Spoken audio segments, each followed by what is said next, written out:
Pada episode sebelumnya, 10 tim pemburu iblis telah sampai di kota Eksorsis. Mereka menghadiri sebuah pertemuan. Dan saat itu, 2 orang tiba-tiba datang membuat Long Hao Chen merasakan perasaan akrab dalam hatinya. Siapa sebenarnya 2 orang ini? Daripada penasaran, langsung saja kita masuk ke dalam ceritanya. Dengan cepat, kedua orang ini sampai di tengah panggung. 10 kesatria pemimpin telah berdiri beberapa saat yang lalu. Dan Gao Yingji berinisiatif untuk naik dan menyambut mereka. Kakak Gao Yingji. Dari suaranya, pria ini terdengar agak bersemangat saat dia maju untuk memeluk Gao Yingji dengan erat. Mendengar suara itu, tubuh Cai Er sedikit bergetar. Dan wajahnya masih sedingin biasanya. Di tengah panggung, Gao Yingji berbalik dan melihat ke arah sekelompok pemuda. Izinkan aku memperkenalkan dia kepada kalian. Dia adalah Seng Lingxin. Dia merupakan panglima tertinggi dalam distrik militer Eksorsis. Dan juga asasin termuda yang telah mencapai langkah ke-7 disebut juga Raja Asasin dalam seluruh aliansi. Di sampingnya, Seng Lingxin tersenyum tipis dan berkata, "Kakak Gao melebih-lebihkan. Umurku sudah 30 tahun, ini sudah tidak muda lagi. Kamulah pahlawan muda sejati. Aku berharap dalam perjalanan ini, dalam distrik militer Eksorsis, semua orang dapat menunjukkan potensi mereka." Gao Yingji kebetulan melihat wanita itu, dan pada saat ini tatapannya terfokus pada kerumunan. Sedikit perubahan muncul pada penampilannya.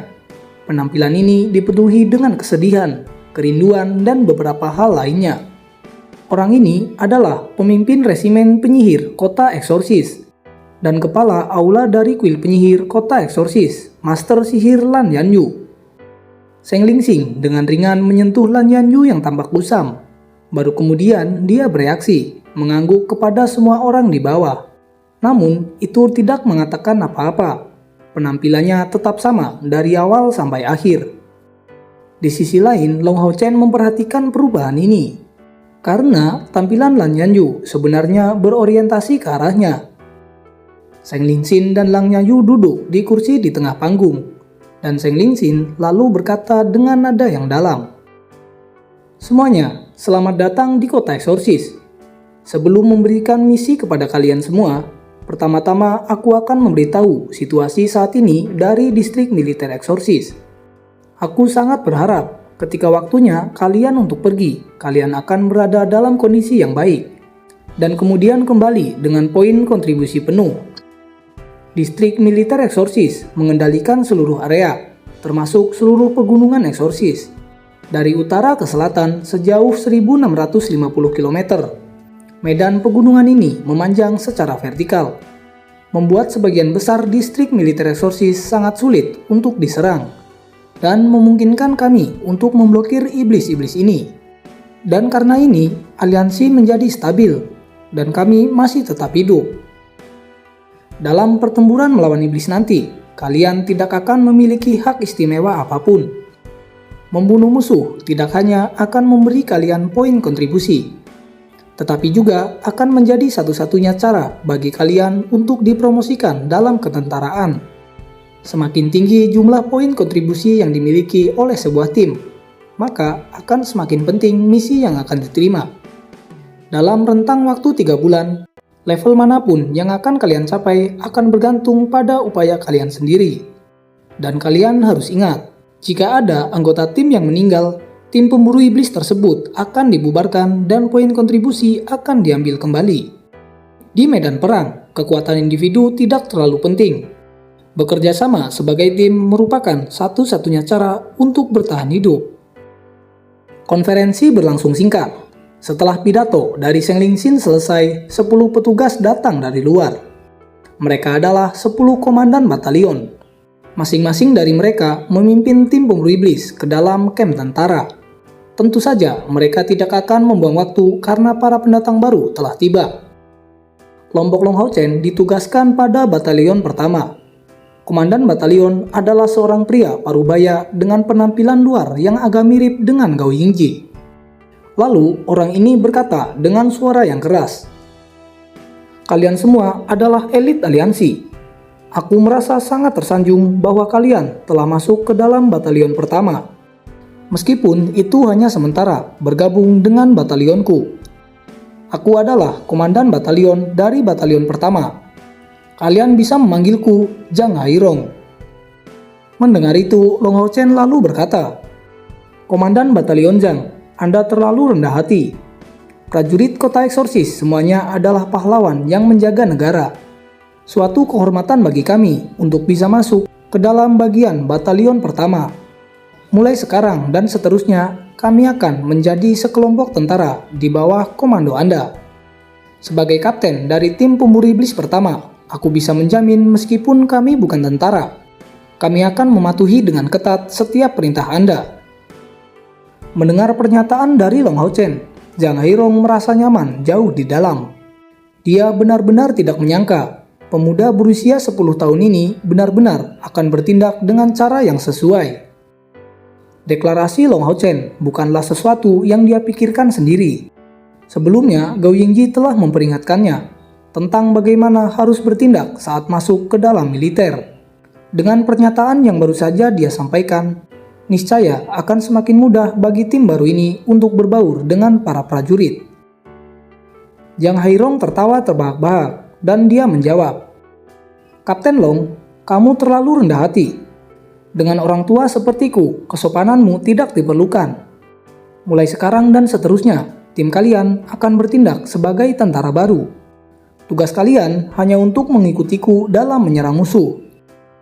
Si Masian tidak dapat menahan diri untuk tidak bertanya. Komandan batalion, apakah kami akan bertarung di garis depan bersamamu? Mendengar pertanyaan itu, Jang Hairong menegakkan dadanya, membentuk kepalan tangan dan meletakkannya di dadanya, lalu berkata dengan sangat tegas, Pertanyaan yang benar. Batalion di bawah komandoku tidak memiliki satupun pengecut di dalamnya. Kalian mungkin akan merasa nyaman bersamaku. Kita akan bertarung di garis depan, menghadapi musuh yang paling kuat. Pada titik ini, semua orang hanya bisa merasakan rasa hormat sepenuhnya untuk pria ini. Setelah itu, mereka semua diarahkan ke dalam tempat tinggal sementara mereka. Dalam 3 bulan ke depan, mereka semua akan tinggal di sini. Itu hanya 1 kamar, dan terdapat 10 tempat tidur di dalamnya. Itu artinya mereka semua tinggal dalam 1 kamar. Pada saat ini, kelima orang selain Long Hao Chen dan Chai berada dalam tempat tidur masing-masing. Sedangkan kedua orang ini berada dalam 1 tempat tidur. Pada awalnya Long Hao Chen merasa malu dengan hal itu.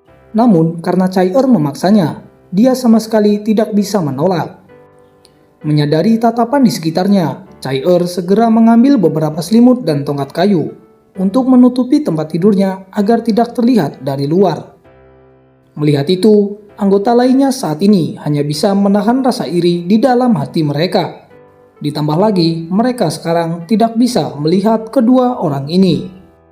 Di dalam tempat tinggal untuk 10 orang ini, Chai tidak dapat menahan perasaan akan kehangatan ini lagi. Meringkuk di dada Long Hao Chen, dia menarik cadar yang menutupi wajah kecilnya, dan juga mengungkapkan ekspresi yang puas. Tiba-tiba suara ketukan pintu terdengar. Siapa itu? Si Masian meneriakkan pertanyaan ini dengan keras. Halo, aku mencari Chai Dari luar, suara lembut dan bersemangat itu terdengar. Mendengar suara ini, Chai yang sebelumnya berbaring di dada Long Hao Chen menjadi terguncang. Perlahan membuka kedua matanya, mengerutkan alisnya, dan dari kelihatannya, dia sama sekali tidak menyukai pemilik suara ini. Si Masian lalu membuka pintu. Seseorang sedang menunggu di luar, itu adalah komandan resimen penyihir yang mereka lihat sebelumnya di aula konferensi. Master Aula Kuil Penyihir Kota Eksorsis, Master Lan Yanju. Setelah menatap kosong sebentar, si Masian buru-buru memberi hormat padanya. Lan Yanju mengungkapkan senyuman saat dia bertanya, apakah Chai ada di dalam? Si Masian mengangguk sebelum buru-buru membuka jalan dan menjawab, ada di dalam, silakan masuk. Mendengar itu, Lan Yanju memasuki tempat tinggal ini. Berdiri di sana, dia tidak bisa langsung melihat Chai Cara pandangnya secara alami terhalang oleh kain yang menutupi tempat tidur itu. Pergilah, sekarang aku sedang beristirahat. Suara dingin Chai-er keluar dari tempat tidur. Di sampingnya, Long Hao Chen bisa melihat permusuhan yang keluar dari tubuhnya. Di sisi lain, Lan Yanju menunjukkan ekspresi tertekan. Dia segera berkata, "Chai-er, ibu hanya ingin melihatmu sebentar." Mendengar itu, yang lain terlihat sangat terkejut. Master Balai Kuil Penyihir Kota Pengusir Setan ini sebenarnya adalah Ibu Chai-er. Itu tidak perlu. Kamu seharusnya sudah melihatku di aula konferensi. Jadi, silakan pergi. Seperti sebelumnya, suara Chai-er sangat dingin dan keras. Di sampingnya Long Hao Chen berkata dengan suara rendah, "Chai-er, jangan seperti itu." Mendengar suara laki-laki dari dalam tirai, Lan Yanju segera mengulurkan tangan mengangkat tirai kain di depannya. Kebetulan dia melihat Chai-er yang sedang bersandar di tubuh Long Hao Chen. Kalian berdua." Lan Yanju benar-benar tercengang. Matanya segera dipenuhi dengan amarah panas. Chai-er duduk tegak dan dengan dingin bertanya, "Bagaimana dengan kita?" Mendengar itu, Lan Yanju berbicara dengan khawatir dan marah. "Bagaimana kalian bisa bertindak seperti ini? Kalian itu masih anak-anak." Segera riak sihir yang padat meledak darinya. Niat membunuhnya segera mengunci Long Hao Chen. Di sisi lain, kulit Chai-er berubah. Dalam sekejap, dia turun dari tempat tidur menghalangi Lan Yanju. "Siapa yang mengizinkanmu untuk ikut campur dalam urusanku? Ini adalah kamp tentara, dan kamu bukan seorang perwira militer. Kamu sama sekali tidak memiliki otoritas. Pergilah." Pada saat itu, Long Hao Chen juga turun dari tempat tidur. Menarik tangan Chai-er berkata dengan suara rendah, "Chai-er, jangan seperti itu. Bibi datang khusus untuk menemuimu." Mendengar Long Hao Chen berbicara, Lan Yanju lalu menatapnya. "Aku tidak membutuhkanmu untuk bertingkah seperti pria yang baik. Kamu berani mengambil keuntungan dari putriku, maka aku akan membunuhmu." Dengan cepat, suhu seluruh ruangan menjadi naik, dan dengan mengangkat tangan, sebuah kerucut es yang tajam terbang mengarah langsung kepada Long Hao Chen. Kemudian, dengan kilatan cahaya hitam, niat membunuh yang padat langsung meledak dari tubuh Chai-er. Lalu, kerucut es itu langsung pecah, berubah menjadi bubuk es yang berserakan di udara. Di tangan kanan Chai-er, belati emas gelap langsung muncul, dan dalam sekejap dia tiba di depan Lan Yanju. Belati tajam itu langsung diarahkan ke dada Lan Yanju, disertai dengan suara dingin yang terdengar. "Jika kamu berani menyentuhnya, aku akan membunuhmu." Melihat belati emas gelap yang sangat dekat, Lan Yanju hanya bisa menatap kosong. "Chai-er, aku ini ibumu. Kamu tahu tentang itu." Mendengar itu, Chai-er tersenyum dingin. "Ibu, di mana saja kamu saat itu? Ketika kakek melemparku ke dalam gua, saat itu aku tidak lagi memiliki orang yang menyayangiku. Hanya satu orang yang menyayangiku saat ini, dan itu adalah dia. Aku akan membunuh siapapun yang mencoba untuk menyakitinya." Kemarahan di wajah Lan Yanju menghilang dalam sekejap, digantikan oleh kepahitan yang ekstrim dengan warna pucat. "Chai-er, jangan katakan padaku bahwa dalam hatimu aku benar-benar hanya orang asing." Chai-er dengan dingin berbicara, "Orang asing? Ketika aku dalam bahaya, meski dia tidak mengenaliku, dia tetap melindungiku dengan hidupnya. Dan kamu, apa yang kamu lakukan selama ini? Usiaku sudah 14 tahun, semua ingatanku hanya pelatihan, kedinginan, dan rasa sakit. Di mana saja kamu waktu itu? Pergilah dan jangan pernah mencariku. Sekarang aku sudah tidak lagi memiliki ibu." Setelah mendengar kata-kata seperti itu, Lan Yanju tersandung 2 langkah ke belakang. Air mata mengalir deras dari matanya yang indah. Melihat Chai-er untuk terakhir kalinya, dia dengan kasar berbalik dan berlari keluar. Di sisi lain, Long Hao Chen bisa merasakan bahwa tubuh Chai-er gemetar.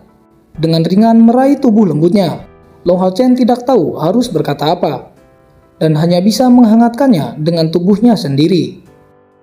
Mungkin yang lain merasa bahwa Chai-er agak keterlaluan.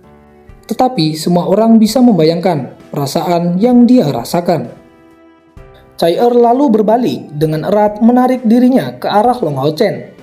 Wajah halusnya terletak di dadanya, dan tubuhnya pada saat itu gemetar hebat.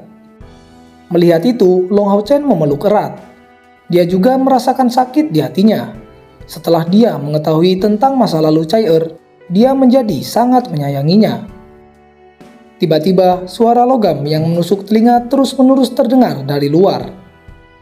Han Yu lalu berseru, "Ini adalah pertemuan tentara." Saat ini semua orang melihat Long Hao Chen. Lalu si Mas Yan berkata, "Kapten, Chai-er sepertinya dia belum stabil. Jadi kalian berdua sebaiknya tidak perlu pergi." Mendengar itu, Long Hao Chen melihat dengan serius. "Tidak, kami sekarang adalah tentara. Tidak mungkin jika kita tidak ikut berkumpul. Ayo pergi, dan aku akan melindungi Chai-er." Di sampingnya, Chai-er berdiri tegak. Meraih tongkatnya, wajahnya tampak kembali tenang setelah beberapa saat. "Aku baik-baik saja, ayo pergi." Long Hao Chen lalu memegang tangannya sekali lagi, dan berkata dengan suara rendah, "Tidak peduli kapanpun dan dimanapun, kita akan selalu bersama. Aku selalu ingin melihat gadisku senang dan bahagia." Mendengar itu, Chai-er mengangguk ringan, mengambil inisiatif untuk meraih tangan Long Hao Chen. "Baiklah, ayo kita pergi." Long Hao Chen memanggil rekan-rekannya sebelum dengan cepat bergegas keluar. Di luar tempat tinggal, sekelompok tentara bergegas dengan kecepatan tinggi. Di kejauhan, Jang Hairong berdiri di sana, mengenakan seragam militer dengan memegang kapak perang di kedua tangan. Dengan penampilan yang menakjubkan ini, dia melihat para tentara yang berada di depannya. Dengan cepat, semua tentara sudah berkumpul, termasuk Long Hao Chen dan anggota di dalam timnya. Setelah beberapa saat, para tentara selesai berkumpul. Jang Hairong berkata dengan sangat keras, "Saudaraku, hari ini ada serangan dari pasukan iblis. Dengan demikian, kita harus menuju ke medan perang hari ini.